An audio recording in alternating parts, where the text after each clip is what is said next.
Hello friends, मैं अनंत कुमार आप सभी का स्मार्ट स्टडी में स्वागत है। कैसे आप लोग? उम्मीद करते हैं आप सभी अच्छे होंगे। हम लोग पढ़ रहे हैं घटना चक्र जीएस पॉइंटर समान अध्ययन को, जिसमें हम लोग देख रहे हैं भारतीय राज्य व्यवस्था यानी पॉलिटी को देखें। ठीक है, पॉलिटी को हम लोग देख रहे हैं। इससे पहले भी आपको अलग अलग टॉपिक करा दिया गया है। अगर आपने नहीं देखा है तो जस्ट जाइए प्लेलिस्ट में, वहाँ से सभी वीडियो को 1 बाई 1 करके सभी वीडियो को वहाँ से देख लीजिए। चलिए हम लोग आगे बढ़ते हैं कि कौन सा टॉपिक आज हम लोग पढ़ने वाले हैं। आगे जाने से पहले अगर इस चैनल पर नए हैं तो चैनल को सब्सक्राइब कर लीजिए और बेल आइकन का बटन दबा लीजिएगा, जिससे नोटिफिकेशन जो है आपके पास पहले पहुंचेगा। और वीडियो को देखकर जो है लाइक सब्सक्राइब जरूर कीजिएगा और ज़्यादा से ज़्यादा वीडियो को शेयर कीजिएगा। चलिए आज हम लोग देखते हैं कि पॉलिटी में हम लोग को कौन सा टॉपिक पढ़ना है। आज हम लोग पढ़ने वाले हैं केंद्रीय मंत्रिपरिषद। केंद्रीय मंत्रिपरिषद देख लेते हैं पहला क्वेश्चन इसका क्या दिया हुआ है। केंद्रीय मंत्रिपरिषद में आपका पहला क्वेश्चन दिया हुआ है कि सही कथन क्या है। तो देख लीजिए क्या सही कथन है। तो प्रधानमंत्री की नियुक्ति राष्ट्रपति द्वारा की जाती है। प्रधानमंत्री मंत्रिपरिषद के प्रधान होते हैं। यह आवश्यक नहीं है कि नियुक्ति के समय प्रधानमंत्री संसद के किसी सदन का सदस्य हो। चलिए नेक्स्ट क्वेश्चन, भारत के प्रधानमंत्री के विषय में सही क्या है। तो प्रधानमंत्री मंत्रिपरिषद का वास्तविक नेता होता है। बिल्कुल सही है। चलिए आगे, भारत का प्रधानमंत्री डेस्क होता है। तो क्या होता है? नियुक्त होता है। ठीक है, भारत का प्रधानमंत्री मुख्य है तो केंद्रीय सरकार का। भारतीय संविधान के अनुच्छेद 78 में प्रावधान है दायित्व का प्रधानमंत्री के। कैबिनेट में सम्मिलित होते हैं तो केवल कैबिनेट स्तर के मंत्री। संविधान में मंत्रिमंडल शब्द का एक ही बार प्रयोग हुआ है। कहाँ पे? तो अनुच्छेद 352 में। अगला क्वेश्चन आपका दिया हुआ है कि संघ सरकार के संदर्भ में निम्नलिखित कथनों पर विचार कीजिए। देखिए इसमें कौन सा सही है। पहला दिया है कि एन गोपाला स्वामी अयंगर समिति ने सुझाव दिया था कि किसी मंत्री और किसी सचिव को प्रशासनिक सुधार करने और उसे बढ़ावा देने के लिए पुनः नामित किया जाना चाहिए। ठीक है, यह बिल्कुल गलत है आपका। दूसरा दिया हुआ है कि प्रशासनिक सुधार आयोग 1966 की संतुति के आधार पर वर्ष 1970 में क्रमिक विभाग का गठन किया गया और इसे प्रधानमंत्री के प्रभार के अधीन रखा गया। तो ये बिल्कुल आपका सही है। तो केवल 2 आपका जो है सही हो जाएगा। चलिए आगे बढ़ते हैं। अगला क्वेश्चन दिया हुआ है कि संसदीय शासन में वास्तविक कार्यपालिका शक्ति किसके पास होती है। तो प्रधानमंत्री के पास होती है। संघ सरकार के संदर्भ में सही कथन है। तो हर एक मंत्रालय को प्रधानमंत्री के सलाह पर भारत के राष्ट्रपति द्वारा किसी मंत्री को प्रदान किया जाना है। सही कथन क्या है देख लेते हैं। क्या सही कथन है? सही कथन क्या है? तो राष्ट्रपति भारत सरकार का कार्य अधिक सुविधापूर्वक किए जाने के लिए और मंत्रियों में उक्त कार्य के आवंटन के लिए नियम बनाएगा। भारत सरकार की समस्त कार्यपालिका करवैया राष्ट्रपति के नाम से ही हुई कही जाएगी। चलिए अगला क्वेश्चन, यदि भारत के प्रधानमंत्री संसद के उच्च सदन के सदस्य हैं तो वे अविश्वास प्रस्ताव की स्थिति में अपने पक्ष में वोट नहीं दे सकेंगे। ध्यान रखिएगा। भारतीय संविधान का प्रावधान जो मंत्रिपरिषद की नियुक्ति तथा पदच्युत को विवेचित करता है तो अनुच्छेद 75। प्रधानमंत्री कार्यालय अस्तित्व में आया 1977 में। आमतौर पर भारत का प्रधानमंत्री होता है तो लोकसभा का सदस्य होता है। चलिए अगला क्वेश्चन की ओर चलते हैं। काउंसिल ऑफ साइंटिफिक एवं इंडस्ट्रियल रिसर्च का अध्यक्ष कौन होता है। तो भारत का प्रधानमंत्री। राष्ट्रीय सुरक्षा समिति का प्रधान होता है तो प्रधानमंत्री। भारत के प्रधानमंत्री की नियुक्ति के समय जरूरी नहीं है कि वह संसद के दोनों सदनों में से एक का आवश्यक रूप से सदस्य हो, परंतु उसे 6 माह के अंदर आवश्यक रूप से दोनों में से एक सदन का सदस्य हो जाना चाहिए।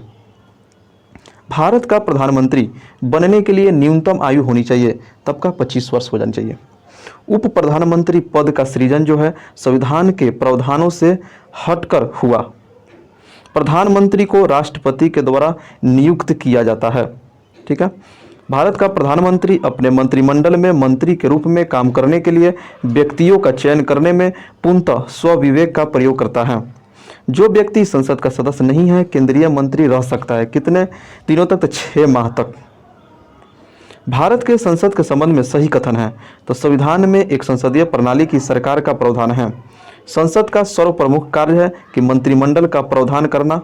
मंत्रिमंडल को लोकप्रिय सदन यानी लोकसभा में बहुमत का विश्वास प्राप्त रहना चाहिए। भारत का प्रधानमंत्री जवाबदेह है तो लोकसभा के प्रति जवाबदेह है। अगला क्वेश्चन कि मंत्रिपरिषद सामूहिक रूप से उत्तरदायी होता है, तो लोकसभा के प्रति एक संवैधानिक बाध्यता के अंतर्गत आपका अनुच्छेद 75(3) के अनुसार, कितना 75(3) के अनुसार। चलिए अगला क्वेश्चन देखते हैं। अगला क्वेश्चन दिया हो कि केंद्रीय मंत्रिपरिषद के त्यागपत्र देने के उपरांत सही स्थिति है, तो राष्ट्रपति वैकल्पिक व्यवस्था बनाने तक उन्हें अपने पद पर बने रहने के लिए कहेंगे।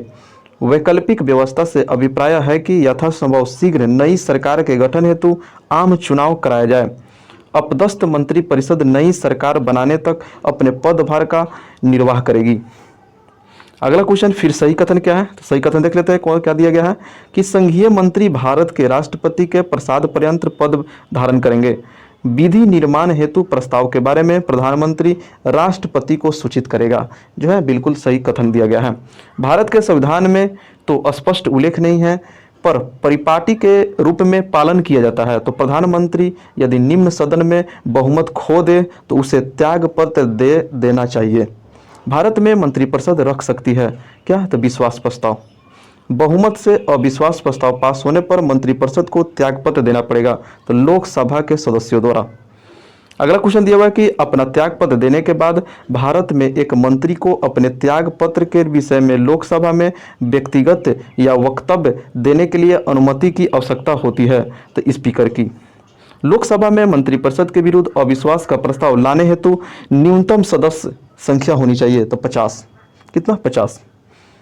अगला क्वेश्चन कि भारत में अविश्वास प्रस्ताव के विषय में सही कथन क्या है, तो देख लेते हैं कौन सा सही है।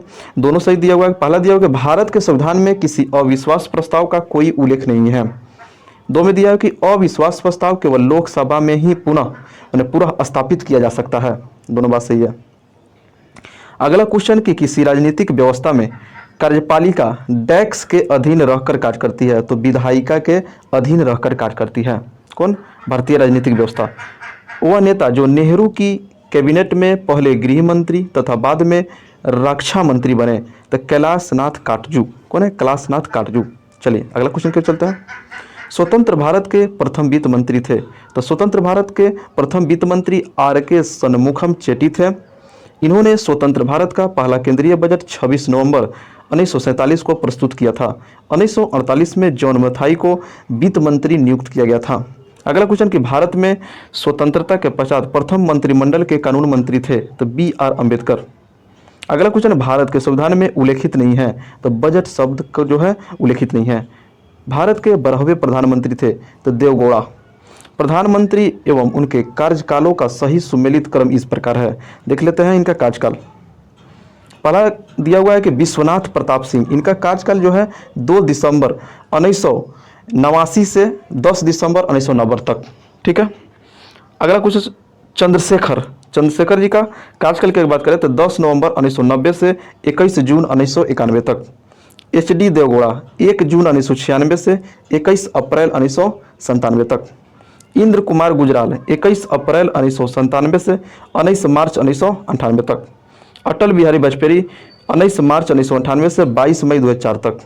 मिलान करने के लिए आपको दे दिया जाता है। नोट में क्या दिया हुआ है कि अटल बिहारी वाजपेयी उपयुक्त अवधि के अतिरिक्त 16 मई 1996 से 1 जून 1996 के संक्षिप्त अवधि के लिए भी प्रधानमंत्री रहे थे। एक से अधिक बार प्रधानमंत्री नियुक्त हुए हैं, देख लेते हैं कौन कौन है। तो जवाहरलाल नेहरू, इंदिरा गांधी, गुलजारीलाल नंदा, कर्जकारी, अटल बिहारी वाजपेयी, मनमोहन सिंह, नरेंद्र मोदी, जो ये सब है प्रधानमंत्री जो है एक से अधिक बार नियुक्त हुए हैं। भारत के प्रधानमंत्री जिनकी मृत्यु देश के बाहर हुई है, लाल बहादुर शास्त्री। अगला क्वेश्चन, देवगौड़ा, मोरारजी देसाई, नरसिम्हा राव, चरण सिंह तथा चंद्रशेखर में से भारत के प्रधानमंत्री बनने से पूर्व किसी राज्य के मुख्यमंत्री नहीं रहे थे, तो चंद्रशेखर जी। देवगौड़ा और आई.के. गुजराल, चंद्रशेखर और मनमोहन सिंह में से कौन अपने प्रधानमंत्रित्व काल में लोकसभा के सदस्य थे, तो चंद्रशेखर। भारत के प्रधानमंत्रियों में से अपने कार्यकाल में संसद में कभी भी उपस्थित नहीं हुआ, तो चौधरी चरण सिंह। भारत के केंद्रीय वित्त मंत्री रहे हैं, देख लेते हैं कौन कौन रहे हैं। तो एक में दिया है कि V P. Singh, R. Venkataraman, Y V. Chauhan, ठीक है, और प्रणब मुखर्जी। अगला क्वेश्चन कि उदारीकरण निजीकरण और भूमंडलीकरण की नई आर्थिक नीति घोषित की गई? प्रधानमंत्री के नाम बताना है। तो पीवी नरसिम्हा राव द्वारा जो है उदारीकरण, निजीकरण और भूमंडलीकरण की नीति, नई आर्थिक नीति घोषित की गई। पूर्व प्रधानमंत्री मनमोहन सिंह के संबंध में सही कथन है? तो भारत के पूर्व वित्त मंत्री, भारतीय रिजर्व बैंक के पूर्व गवर्नर और अंतर्राष्ट्रीय मुद्रा कोष में भारत के पूर्व प्रतिनिधि रह चुके हैं। कथन और कारण का क्वेश्चन दिया हुआ है। पहला कथन में क्या दिया हुआ है कि मंत्री नीति बनाते हैं और लोक सेवक उनका क्रियान्वित करते हैं। ठीक है, और आपका कथन और कारण दोनों सही दिया है इसमें। तो संसदीय प्रणाली में मंत्रियों का उत्तरदायित्व का सिद्धांत कार्य करता है। तो आपका कथन और कारण दोनों सही है, किंतु कथन कारण का सही स्पष्टीकरण नहीं है। चलिए फिर कथन और कारण दे दिया है। चलिए कथन दिया हुआ है ए में कि भारत संघ में मंत्रिपरिषद संयुक्त रूप से लोकसभा और राज्यसभा दोनों के प्रति उत्तरदायी है। ठीक है, बिल्कुल ये गलत है। कारण आर में दिया हुआ है कि लोकसभा और राज्यसभा दोनों के सदस्य संघीय सरकार में मंत्री बनने के लिए पात्रता रखते हैं। ये कारण जो है आपका सही है। तो कथन ए गलत हो जाएगा और कारण ए सही है, कारण आर सही है। फिर कथन और कारण दे दिया है। देखिए, किसी व्यक्ति को उप प्रधानमंत्री कहना केवल राजनीतिक निर्णय है, बिल्कुल सही है।